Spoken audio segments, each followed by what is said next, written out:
Asal-usul Danau Toba.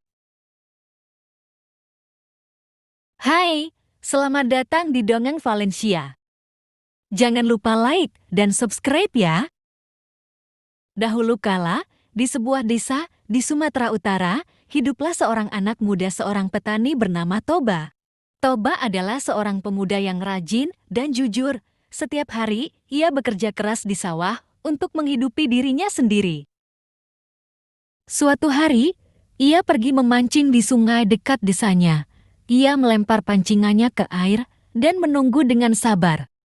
Tak lama kemudian, ia merasakan ada sesuatu yang menarik pancingannya. Ia segera menariknya dan terkejut melihat apa yang ia dapatkan. Di ujung pancingannya tergantung seekor ikan yang besar dan indah. Ikan tersebut memiliki sisik yang berkilauan seperti emas dan mata yang bersinar seperti permata.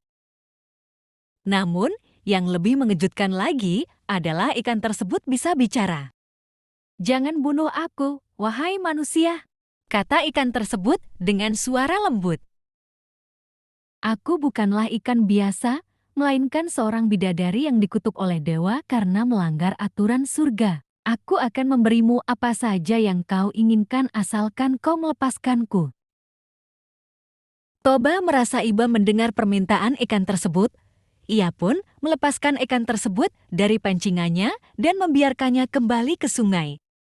Namun, sebelum ikan tersebut pergi, ia menyentuh tubuh Toba dengan siripnya. Seketika itu juga, tubuh ikan tersebut berubah menjadi seorang wanita cantik yang memakai gam putih. Rambutnya panjang dan hitam, kulitnya halus dan putih, matanya indah dan menawan. Ia adalah bidadari yang dikutuk menjadi ikan. "Aku ucapkan banyak terima kasih atas kebaikanmu, wahai manusia," kata bidadari tersebut sambil tersenyum. "Aku telah lama hidup sebagai ikan di sungai ini tanpa bisa kembali ke surga. Karena kau telah menyelamatkanku, aku bersedia menjadi istrimu dan tinggal bersamamu di dunia ini." Toba tidak percaya dengan apa yang ia lihat dan dengar. Ia merasa seperti sedang bermimpi. Namun, ia tidak bisa menolak tawaran bidadari tersebut. Ia pun setuju untuk menikahinya, walaupun dengan satu syarat yang diajukan bidadari tersebut, bahwa ia tidak boleh membuka rahasia kalau Samosir, anak mereka kelak, adalah anak ikan. Mereka pun menikah dan hidup bahagia di sebuah rumah sederhana di desa itu.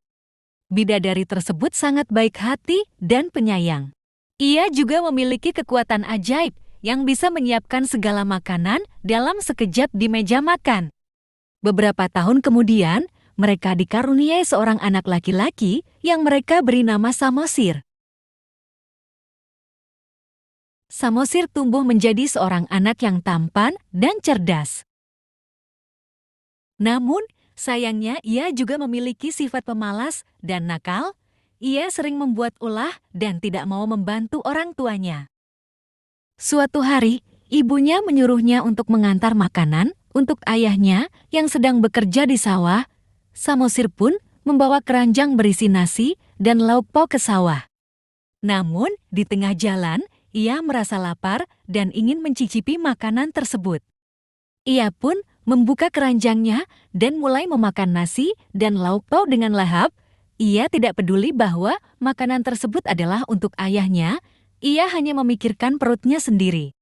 Sementara itu, Toba sudah menunggu kedatangan anaknya dengan lapar.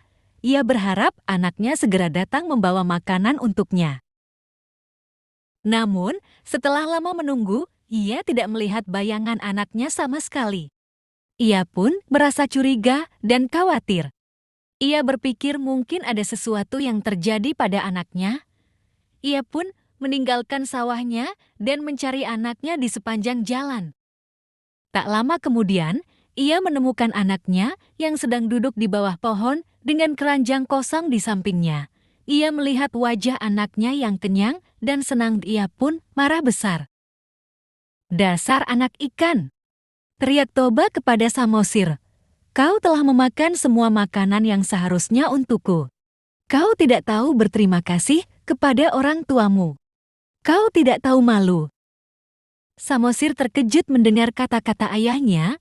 Ia tidak mengerti maksud ayahnya. Ia pun menangis dan berlari pulang ke rumah. Ia mengadu kepada ibunya tentang apa yang dikatakan ayahnya. Ibunya mendengarkan cerita Samosir dengan sedih dan marah. Ia merasa kecewa bahwa suaminya telah melanggar janjinya untuk tidak membuka rahasia tentang asal-usul Samosir. Ia pun mengajak Samosir untuk pergi dari rumah dan meninggalkan Toba. Maafkan aku anakku, kata ibunya sambil memeluk Samosir. Aku harus membawamu pergi dari sini. Ayahmu telah mengingkari janjinya dan aku tidak bisa tinggal bersamanya lagi. Aku akan membawamu kembali ke surga, tempat asalku. Ibunya pun menangis dan air mata itu menjadi air yang mengalir dari matanya. Air tersebut semakin banyak dan semakin deras. Air tersebut memenuhi lembah-lembah dan jurang-jurang, membentuk sebuah danau yang luas dan indah. Samosir pun berubah menjadi sebuah pulau di tengah danau tersebut. Ibunya pun berubah menjadi seorang bidadari lagi dan membawa Samosir ke surga. Toba yang baru sampai di rumah melihat kejadian tersebut dengan takjub dan menyesal.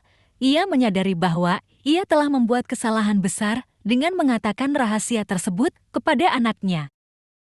Ia pun menyesali perbuatannya dan berteriak meminta maaf kepada istrinya. Namun, sudah terlambat. Istrinya dan anaknya sudah pergi meninggalkannya. Ia hanya bisa melihat air yang menjadi danau dan Samosir yang menjadi pulau. Danau tersebut kemudian dinamai Danau Toba sebagai pengingat akan kesalahan Toba yang mengingkari janjinya. Pulau tersebut dinamai Pulau Samosir sebagai pengingat akan nasib Samosir yang harus berpisah dengan orang tuanya. Itulah cerita legenda asal-usul Danau Toba yang merupakan cerita tentang akibat dari mengingkari janji. Pesan moral yang terkandung adalah kita harus selalu menepati janji kita kepada orang lain, terutama kepada orang yang kita cintai. Terima kasih telah menonton, sampai jumpa di cerita-cerita berikutnya.